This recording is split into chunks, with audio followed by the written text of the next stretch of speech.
Okay, I'm calling it now. Lies of P is going to blow everyone's socks away and they're going to be going, "Oh my god, Pinocchio, I love you so much. Why did they not make a Dark Souls game of you before?" If, however, you don't know what the hell I'm talking about, then I'll fill you in with some details. So in a nutshell, Round 8 Studio have basically taken the classic tale of Pinocchio about a wooden boy who goes on a journey to become, eventually, a real human boy and turned it into a dark, gringy, gritty, kind of steampunk-esque Dark Souls game. Which, if you ask me, is absolutely brilliant, because the last time I saw Pinocchio in any game was Kingdom Hearts, and before that was in the platformer in 1996. And I gotta be honest, it isn't really a game you think, I know, that would make a really good hack and slasher. Hell, I'm here for new adventures, so bring it on. Now, before you jump out of your chair and get your credit card and start buying this game, I will say there isn't actually any in-game footage at the moment, but we do have 2 cinematic trailers. There was the early teaser, and now there's a brand new kind of story-esque trailer. So what we have to go on at the moment is either from the developer's mouth or just presumption from what we've seen in these trailers. Anyway, that aside, hold on to your noses because this is what we do know. So, first question to be answered, yes, you will play as Pinocchio, and yes, there is a lie system. For those who don't know about Pinocchio, one special thing about him was that if he told a lie, his nose would grow. And in this game, there's a similar sort of system. Now, as far as I'm aware, your nose doesn't grow,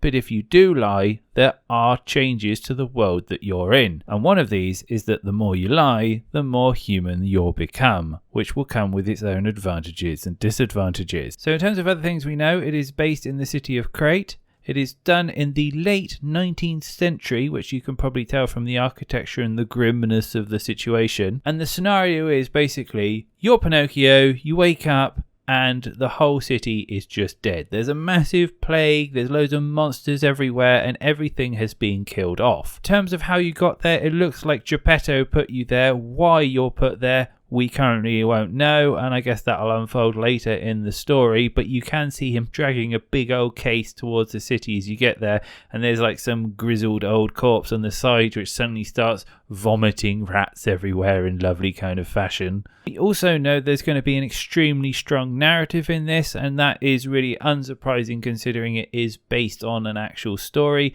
It is a twisted alt version of the original classic. However, apparently there are multiple endings to this, so you can do it multiple times, and which is really cool because I guess they're going to be a choice between what happens if you lie or you tell the truth through it. Or maybe there are going to be more endings, I don't know. But I guess it all revolves around Pinocchio and him finding his humanity. So in terms of gameplay, we do know a couple of things. There is a weapon making system. So what this means is that you can combine weapons together to create something new, which sounds kind of cool. But I'm going to speculate that this ties into the second thing that we know, which is that there is a special skill system. So one of the advantages of being a doll is that you can change your body parts. And apparently this is one of the things that you can do with him. So you can swap out your arm for something else and gain a new skill in battle. There are also Metroidvania elements to this because not every attachment is purely for battle. And I'm guessing that these are going to be kind of like accessibility features. I don't know, maybe it's like a grappling hook or something. But nonetheless, not every attachment is used for battle, and that has been confirmed by the devs. So to confirm once again, it is a dark fairy tale. It's based in Crete. It's in the time of late 19th century. There are multiple endings that you can play through.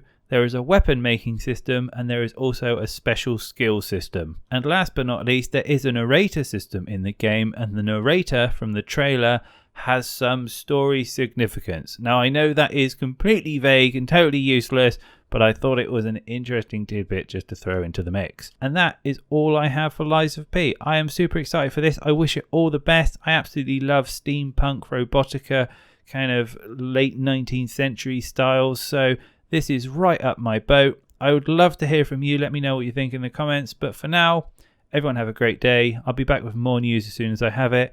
And yeah, stay healthy, have fun, and all the best.